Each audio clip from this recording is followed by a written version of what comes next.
Takazo knew the two of them had been at this for a long time. But even so, it was astonishing how much they had accumulated. There was a dagger, a spear tassel, a sleeve from a suit of armor, a helmet without a crown, a miniature portable shrine, a Buddhist rosary, a banner staff. There was even a lacquered saddle, beautifully carved and ornately decorated with gold, silver, and mother-of-pearl inlay. From the opening in the ceiling, Matahachi peered out, a perplexed look on his face. Is that everything? No, there's one thing more. Oko, rushing off. In a moment, she was back, bearing a 4-foot sword of black oak. Takazo started passing it up to Matahachi's outstretched arms, but the weight, the curve, the perfect balance of the weapon impressed him so deeply that he could not let it go. He turned to Oko, a sheepish look on his face. "Do you think I could have this?" he asked, his eyes showing a new vulnerability.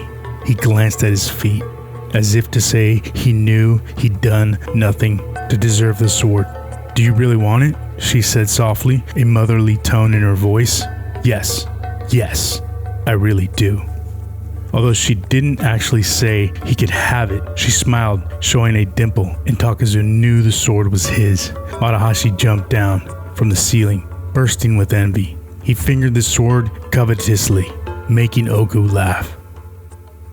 So, they're up in the ceiling because they know that the generals are on their way.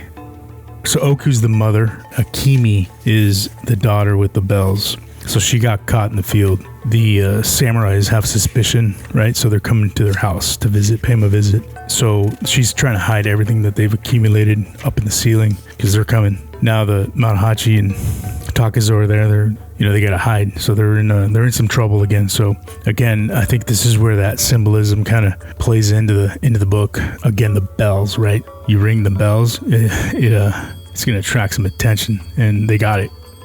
So the sword, back to the sword. It's an oak. It's a wood sword, and this again is very symbolic because in the end, and I'm trying not to spoil his book, but in the end, that wood sword plays a dominant role. And throughout the book, all the samurai they actually battle, do a lot of fighting with wood instead of metal, and the wood proves to be just as strong, just as sharp. So the chapter of this book is called The Comb. Again, very symbolic, right? The last chapter was Little Bell. This one's The Comb. So we'll get into the symbology of that. Tema laughed until his shoulders, his whole body shook like a cake of bean curd. After he downed all the sake he could find, he motioned to one of his men, who was positioned in a corner of the kitchen, his lance propped up vertically against his shoulder. "You there," he boomed. "Push aside some of the ceiling boards with the butt of your lance." The man did as he was told. As he went around the room, poking at the ceiling, Oku's treasure trove began falling to the floor like hailstones. "Just as I suspected all along," said Tema, getting clumsily to his feet. "You see it, men. Evidence. She's broken the rules, no question about it. Take her outside and give her punishment." The men converged on the hearth room, but abruptly came to a halt. Oku stood statuesquely in the doorway, as though daring them to lay a hand on her. Tema, who had stepped down into the kitchen, called back impatiently. "What are you waiting for? Bring her out here." Nothing happened. Oku continued to stare the men down, and they remained as if paralyzed. Tema decided to take over. Clicking his tongue, he made for Oku, but he too stopped short in front of the doorway. Standing behind Oku, not visible from the kitchen, were two fierce-looking young men. Takazo was holding the wooden sword low, poised to fracture the shins of the first comer and anyone else stupid enough to follow. On the other side was Matahachi, holding a sword high in the air, ready to bring it down on the first neck that ventured through the doorway. Akimi was nowhere to be seen. "So that's how it is," groaned Tema, suddenly remembering the scene on the mountainside. "I saw that one walking the other day with Akimi, the one with the stick. Who's the other one?"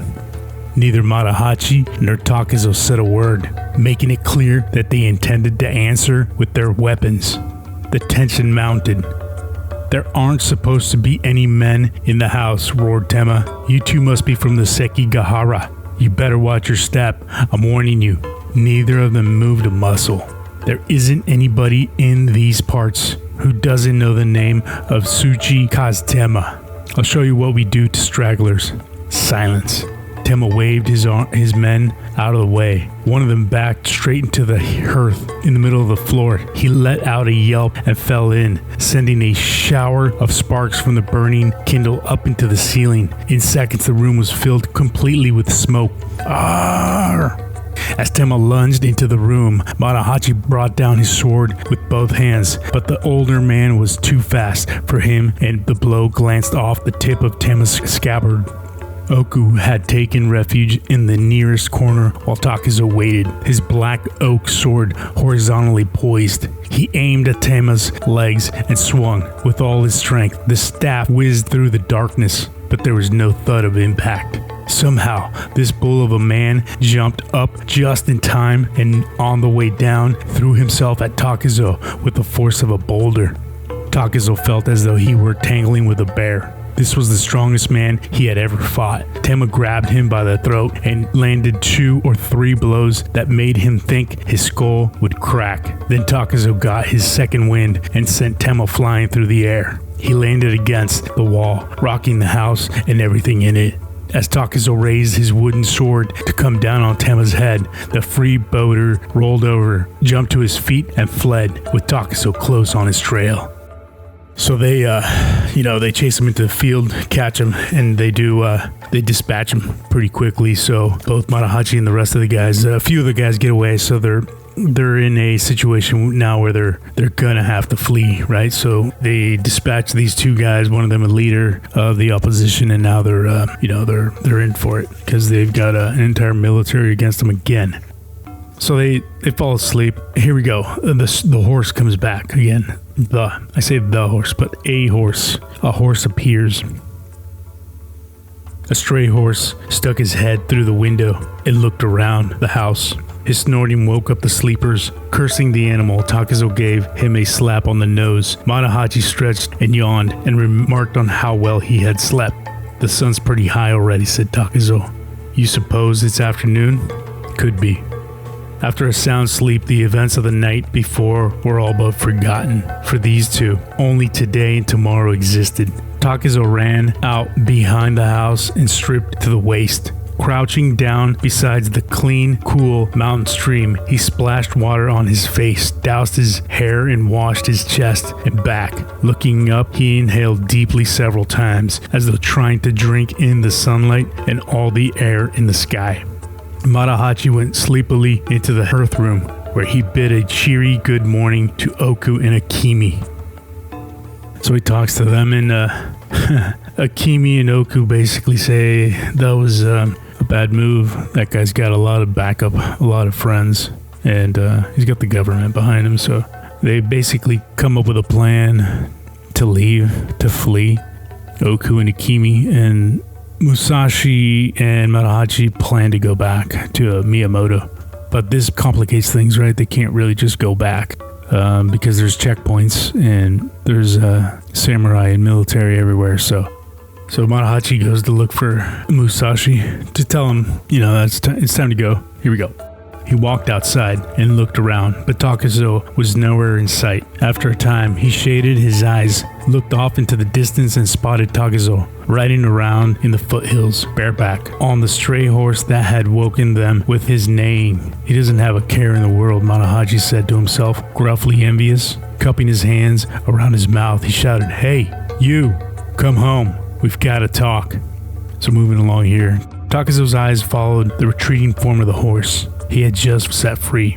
Like many of the vagabonds who lived in the fields, stray horses seemed to him to be good-natured things. When you're through with them, they ask for nothing. They just go off quietly, somewhere by themselves. And again, this is that symbolism of the horse and how they're really powerful animals. They're war horses, yet they're free. They're free spirits, right? Not a care in the world, no fear. And we'll hit back on that. So here we go. They devise their plan. Oku and Akemi are going to go separate ways. Musashi and Matahachi are going to go another way. And as they're thinking about their final night there, they start drinking again. They drink pretty heavy in terms of sake. Musashi doesn't drink at all. He ends up drinking. Inevitably, Oku again is trying to hit on him and trying to lure him into her bedroom, and he refuses. But Matahachi sees this and is kind of jealous. Although Matahachi's the one with the fiance, Musashi has nothing. But he knows better, right? He knows better, and he knows it's best to wait. And here is the point of the chapter. Right, we're still in book 1, which is Earth. And this chapter is entitled The Comb. And here is the point. I can't walk, mumbled Oku drunkenly. Matahachi escorted her to her pallet, her head leaning heavily on his shoulders. Once there, she turned to Takezo and said pitifully, "You, Takezo, you sleep over there, by yourself. You like sleeping by yourself, isn't that right?" Without a murmur, he laid down where he was. He was very drunk, and it was very, very late. By the time he woke up, it was broad daylight. The moment he opened his eyes, he sensed it. Something told him the house was empty. The things Oku and Akemi had piled up together the day before the trip were gone. There were no clothes, no sandals, and no Matahachi. He called out, but there was no reply, nor did he expect one. A vacant house has an aura all of its own. There was no one in the yard, no one behind the house, no one in the woodshed. The only trace of his companion was a bright red comb laying beside the open mouth of the water pipe. "Matahachi's a pig," he said to himself. Sniffing the comb, he again recalled how Oku had tried to seduce him the evening not long ago. This, he thought, is what defeated Matahachi. The very idea made him boil with anger. "Fool," he cried out. "What about Otsu? What do you plan to do about her? Hasn't she been deserted too many times already, you pig?" He stamped the cheap comb under his foot. He wanted to cry in rage, not for himself, but out of pity for Otsu, who he could picture so clearly waiting back in the village. As he sat disconsolately in the kitchen, the stray horse looked in the doorway impassively. Finding that Takezo would not pat his nose, he wandered over to the sink and began lazily to lick some of the grains of rice that had stuck there. So, yep, the comb. The two items that were added in this chapter of significance were the two ladies, right? Well, the mother and the youthful Akemi. Unfortunately, these two go together perfectly. They fit together with that comb. The comb basically represents the grooming of Matahachi and of Musashi, and how the women groom them, right? How they shape these two. Not just those two, but every other man on the planet is shaped by their mother. Essentially, they're groomed. That comb there, that comb. The comb, right? So Matahachi, you can see, is taking the bait, right?